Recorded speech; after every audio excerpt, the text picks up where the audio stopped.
mean, this broke perfectly for what Coach K envisioned. And the fact that this guy, I mean, I broke the story because someone at a major brand told me that they were working on the Coach K Illuminati tour. Yeah. So the fact that it was that in the works and the fact that he thought out the entire thing that he could get to this point and get to a Final Four because of having Paolo Banchero and AJ Griffin and having Mark Williams come back. So the fact that he had the hubris, to go back to our word of the day, to plan this out and then for it to actually work, I have to give a bit of respect for it. You know what I mean? Like, there's a certain level where I'm like, I mean, it's evil, but damn if I don't respect it. You know what I mean? Like, couldn't be me, but man, you got to respect it at some level. So that's a little bit what this was tonight. And I wish we had a situation, you were talking about, Gonzaga, Arkansas, where you could point to something in the game and say, that flipped it, Chet fouling out, or maybe if Jalen Williams was in foul trouble. Game, dude. That was the game. Yeah. That's why Michigan State was the game.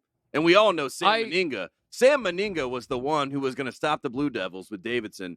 But it all started with Michigan State. When the bracket came out, I knew Duke was on to the Sweet 16. Michigan State was not beat. Davidson could have given them a good game. They were not losing. But they weren't going to beat Michigan State. That was the problem. What's that? Davidson was never going to beat Michigan State. Was never going to beat But Michigan they could have beat Duke. And Michigan State was never going to beat Duke. Exactly. So I knew Duke was on to the Sweet 16. Yes. According to plan. And that's why 2 nights ago, even though there was still Duke had to win 3 more games to win a national title, when they lost to Texas, or when Texas Tech lost to Duke, I mean, that's why it was so deflating, because that was stylistically the perfect team to go up against Duke and knock them out. That was like it felt like that was the moment. That was the chance. That was the best hope. Now Duke has an 8-seed North Carolina team. The rivalry, the rematch, the revenge. They have not met since Carolina spoiled the Coach K party. Since we blew up the Death Star. And if they don't play Carolina, they're playing a 15 seed, which, like, I get it. All the casual fans that popped in for March Madness are like, no, St. Peter's is not actually they're a 15 seed. They're a 15 seed for a reason. They're not that good. Yeah. They've been playing well. They've been playing well in this tournament. They are by far the worst team left in this tournament. You know how I know that? Because they were the worst team left in this tournament all season. Like, that's how this thing works. Mm-hmm. We're excited. Congratulations on the run. You're getting your ass kicked tomorrow, St. Peter's. That's how this has to work. Nah, that's how it has to work. I don't think that's how it has to work. I think the basketball gods only lay down, Doug. If you're watching, get out of here. I'm afraid we can't have another situation where St. Pete. Like, are you kidding me, Tate? I am afraid we have to stop this. I'm afraid that it's time to get serious. It's fun. It's like It's cute. Like, Seth Davis gets on TV and he puts on his peacock hat and he's like, "Look at me. I don't even know over and back rules, but I'm Seth Davis." Like cool, Seth. That's cool. Everybody's having fun with this thing. It's time to get serious. Coach K's 2 wins away. Get serious, America. Yeah. Get serious. I'm right there with you. But St. Peter's, for the people at home, St. Peter's beat 2 teams that beat Carolina. So they beat Purdue. Purdue beat Carolina. They beat Kentucky. Kentucky blew out Carolina. So you have to respect the Peacocks. And maybe there's something to be said about David versus Goliath. No. If St. Peter's gets past North Carolina. I do feel like the basketball gods have always stopped Duke from playing Carolina, no matter what. And there was one famous time in 1992 where Roy Williams and Kansas plays Dean Smith. Duke's on the other side of the bracket, and Roy Williams beat Dean Smith. And Kansas went to go play Duke instead of Dean Smith playing K for the title. That was the last time that we really avoided the apocalypse. And the fact and then in the NCAA tournament, because it kind of just happened last week or 2 weeks ago in the ACC tournament, where this exact thing happened, where Duke was on to the finals. In Carolina, as I said, we didn't dodge, but we dipped. You know what I mean? We dipped out of there. You can't dip against St. Peter's. You're in the Elite Eight. You're playing to be the regional champion. You're playing to go to the Final Four. If I'm Hubert Davis, if I'm North Carolina, I do my best, and I know it's really hard, but I do my best to kind of shield them away from the idea that you're playing to then go play Duke.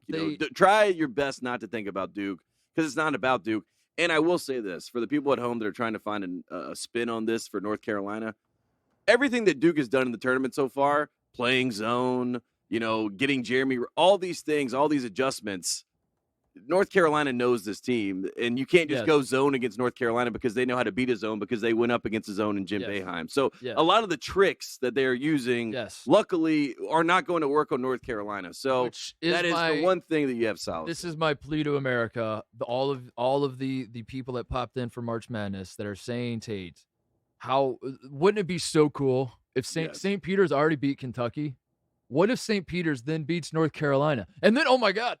And then they beat Duke? And then they beat Duke. Yeah. And then they beat – shut up. They will not do that. That's not going to – there is lesson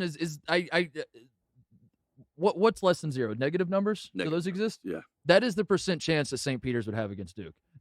Any fantasy you have of St. Peter's meeting Duke, and then, oh my God, wouldn't that be? Now that would be funny. It's Butler at best, dude. It's Butler. It is not happening, which is still a loss. So St. Peter's, no matter which way you spin it, I'll give it to you. St. Peter's might beat North Carolina tomorrow, and I understand that. And when that happens, a lot of losers out there on the Bird app, they're going to be fired up. Yeah. They're going to be like, "This is the dream matchup. This is David and Goliath. This is what we wanted. This is what makes this month great." And then guess what's going to happen on Saturday as Duke is like up by 40. Freaking Coach K's grandson's coming out with 8 minutes left, like waving at the crowd and dapping up Grant Hill before he checks in. And then all the wearing losers, Jordan shoes. And then all the losers that were like, isn't this St. Peter's story cool? Or like, what happened? Where did we go wrong? We really thought St. Peter's was going to beat Duke. They're not beating Duke. They have to go down tomorrow. If Holloway has an ounce of credibility, he takes a dive tomorrow. Doug Edert, they all die. They don't even show up for the game. They don't even show up. Did you know that Shaheen? They opt out. You opt out, St. Peter's. If you have an ounce of credibility, you just simply opt out of the game. Shaheen Holloway, according to Coach K, was the only guard to come and visit Duke twice and not commit to the Blue Devils, by the way. So Shaheen Holloway is one of those people that from A1 day one has never believed in what Coach K was selling. So I do have a little bit of faith in the fact that, like, if St. Peter's did match up against Duke, I know Shaheen Holloway would not be afraid of that matchup. Sure, all that's fine. They're not losing. It's just like it goes beyond. That's what I'm trying to say. I'm worried about the Peacock. You don't understand what's at stake. Like that's what's been so frustrating is that this isn't a game anymore. This is not a game. No, the game is over. The game the game is over. I mean, the only way that the game is not over, as we all know, is if North Carolina beats Duke in the Final Four. That's the only way that Coach K gets egg back on his face. That's what I'm saying. I agree with you, but I'm saying there's the powers that be. But I'm trying to speak to America, and I'm saying tighten up. This isn't a game anymore. You're asking America to get it, and America's like, what is he talking about? Yeah, that's what I'm like. Yeah, I get it. I get what you're saying.